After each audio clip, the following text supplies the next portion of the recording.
Φίλες και φίλοι της Επιτραπέζης Αντισφαίρησης, σας καλωσορίζουμε στο ντέρμπι των αιωνίων. Σας καλωσορίζουμε απολαμβάνοντας δύο κορυφαίους. Τον κορυφαίο δικό μας Έλληνα αθλητή με 6 Ολυμπιακές συμμετοχές, τον έναν και μοναδικό Παναγιώτη Γκιόνη, και από την άλλη μεριά τον Δημήτρη Οφτσάροφ, θρύλο της Επιτραπέζης Αντισφαίρησης, πρώην νούμερο 1 του κόσμου. Τι να πούμε τώρα, τα λόγια είναι περιττά. Από πίσω μας διακρίνεται το σωματείο του Παναθηναϊκού, του Ερασιτέχνη, και από την άλλη μεριά οι άνθρωποι του Ολυμπιακού. Το κλίμα είναι υπέροχο, ευγενής άμυλα, βλέπουμε ασύλληπτα πράγματα να ξετυλίγονται μπροστά μας. Μια γιορτή πραγματικά της Επιτραπέζης Αντισφαίρησης, όμως δυστυχώς υπάρχουν και τα παρατράγουδα και υπάρχουν και οι γνωστοί αγνώστοι, οι οποίοι θεωρούν την αλήθεια τοξικότητα, και εμείς για μία ακόμα φορά θα αποδείξουμε ότι έχουν άδικο, με αγάπη και σεβασμό βέβαια πάντα, αλλά παρακολουθήστε λίγο. Sorry.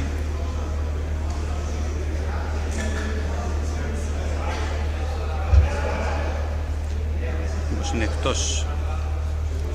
Μπορείτε να δείτε και το replay. Φαίνεται να ήταν μέσα η μπάλα. Λυπάμαι που θα σας στεναχωρήσω, αλλά η μπάλα ήταν έξω, πεντακάθαρα, και χτύπησε στα πλάγια. Άλλο ένα fair play εδώ βλέπουμε.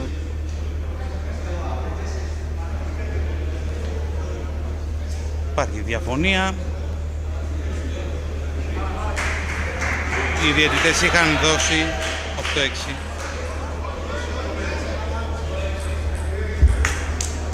Άλλο ένα Και αυτό fair θα play. μείνει. Από το replay εμείς καταλάβαμε ότι ήταν sorry. Και εννοείται πεντακάθαρα ότι δεν ήταν sorry, γιατί η μπάλα χτύπησε στα πλάγια, στο σίδερο και κατέβηκε κάτω. Άρα μία ακόμα λάθος απόφαση εις βάρος του Ολυμπιακού. Εντελώς.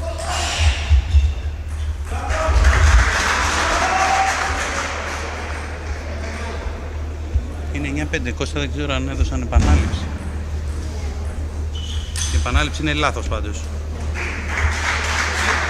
Κατάλαβα τι έγινε, η αλήθεια είναι ότι από εδώ που είμαστε δεν βλέπουμε.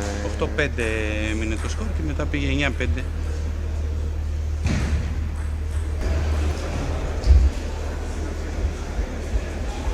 Εξακολουθεί για μια συζήτηση για τον πόντο αυτόν, αν ήταν ή όχι Ήταν sorry. επανάληψη. Δόθηκε επανάληψη. Οφείλουμε να πούμε πως ήταν ένα λάθος. Δεν υπάρχει κανονικά επανάληψη σε κανένα πόντο.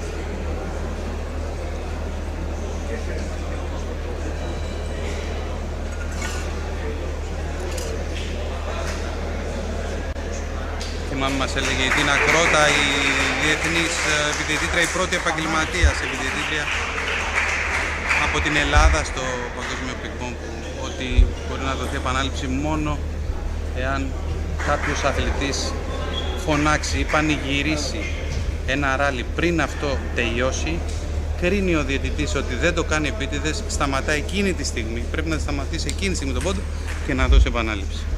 Όπως και όταν μπει κάποια μπάλα στον αγωνιστικό χώρο ή κάποιος άλλος εξωγενής παράγοντα. Καλά, ναι, εννοείται. Όπως βλέπετε λοιπόν στα πλάνα του καναλιού μας, κοιτάξτε την επίμαχη φάση. Ο Φτσάροφ κάνει τον backhand serve και ο Παναγιώτης Γκιόνης χτυπάει μπάλα ξεκάθαρα στα πλάγια, στο σίδερο του τραπεζιού.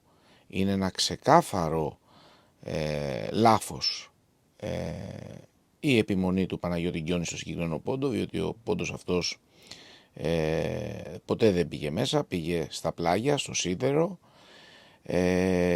Και οι δύο πάγκοι των ομάδων κρατήσαν την ψυχραιμία τους, και ο Παναθηναϊκός αλλά και ο Ολυμπιακός, και μπράβο τους. Από πίσω έχουμε τον Τάσο Τωρινιώτη, τον κορυφαίο θρύλο του αθλήματος Έλληνα αθλητή, ο οποίος εξηγεί με κάποια χειρονομία πως χτύπησε η μπάλα. Είναι πεντακάθαρο ότι η μπάλα χτύπησε στο σίδερο, γιατί αν είχε χτυπήσει στη κόχη του τραπεζιού θα είχε σηκωθεί λίγο ψηλά. Πάμε να δούμε και το replay. Έχουμε όλες τις γωνίες όπως βλέπετε. Για να δούμε λοιπόν και από άλλη οπτική γωνία, όπως είπαμε και πριν, το πόντο, τον επίμαχο, ο οποίος παίχτηκε και τελικά δικαίωσε απόλυτα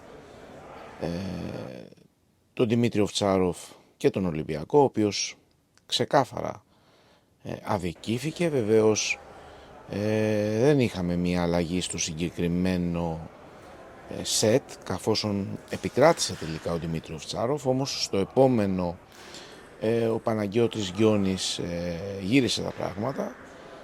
Είχαμε το 2-1 και μετά τελικά είχαμε το 3-1. Για καλή μας τύχη και για να γλιτώσουμε πάλι από τους γνωστούς αγνώστους, οι οποίοι θεωρούν την αλήθεια τοξικότητα και ότι θεωρούν ότι πάντα όλα είναι υπέρ του Ολυμπιακού και εις βάρος των άλλων ομάδων, είχαμε φροντίσει να έχουμε 3 διαφορετικά συνεργεία καταγραφής εικόνας, χώρια ότι γινόταν και σε ζωντανή μετάδοση ο αγώνας, και δικαιώθηκε απόλυτα και ο Γιώργος Χριστοφοράκης, ο κορυφαίος προπονητής της Α1 ανδρών, και ο Δημήτρη Οφτσάροφ και βεβαίως ο Ολυμπιακός. Για να δούμε και κάτι ακόμα. Στην Ομοσπονδιακή Αίθουσα είναι και ο πρόεδρος του Εραστέχνη Παναθηναϊκού, ο Παναγιώτης Μαλακατές.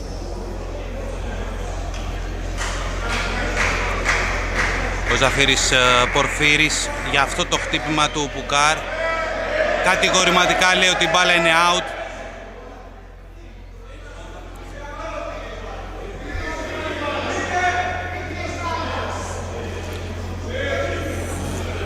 Πάλι μια συζήτηση μεταξύ και των αθλητών.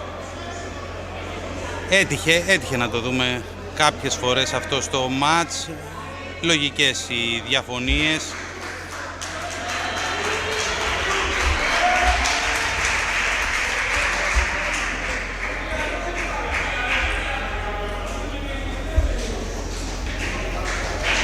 Ξεκάθαρος ο πόντος, όπως φαβείται, υπέρ του Πουκάρ.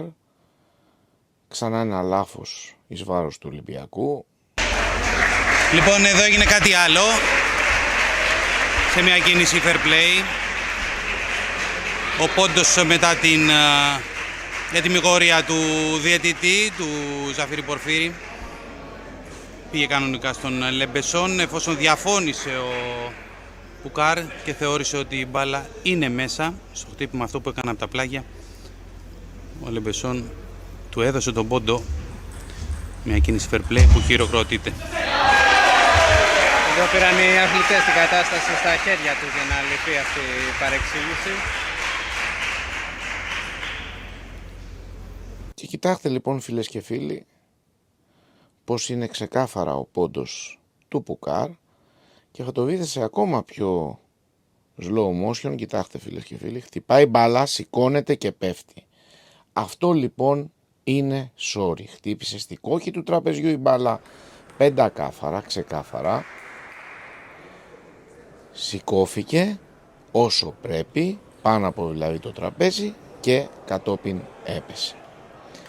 Άρα λοιπόν, εντελώς τυχαία πάλι για δεύτερη φορά στον ίδιο αγώνα, έχουμε τον Ολυμπιακό να αδικείται.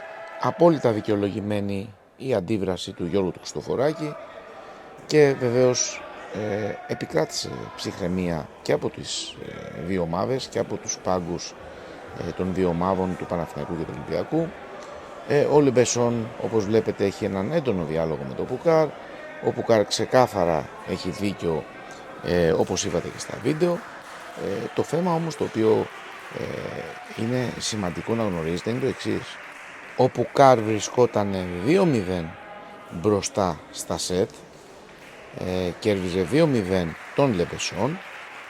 Στο τρίτο σετ, το επίμαχο σετ, ο πρώτος πόντος που ήταν του Πουκάρ και τελικά δεν δόθηκε και έγινε το λεγόμενο fair play, του στοίχησε ψυχολογικά, γιατί όπως θα δείτε αργότερα έφαγε ένα πολύ δυνατό καρφί στο σώμα, θα το δείτε αυτή τη στιγμή, από τον Λεμπεσόν, ο οποίος κατάφερε και γύρισε το παιχνίδι από 2-0 εις βάρος του σε 3-2 υπέρ του και κέρδισε. Αυτό άλλαξε απόλυτα τις ισορροπίες του μάτς.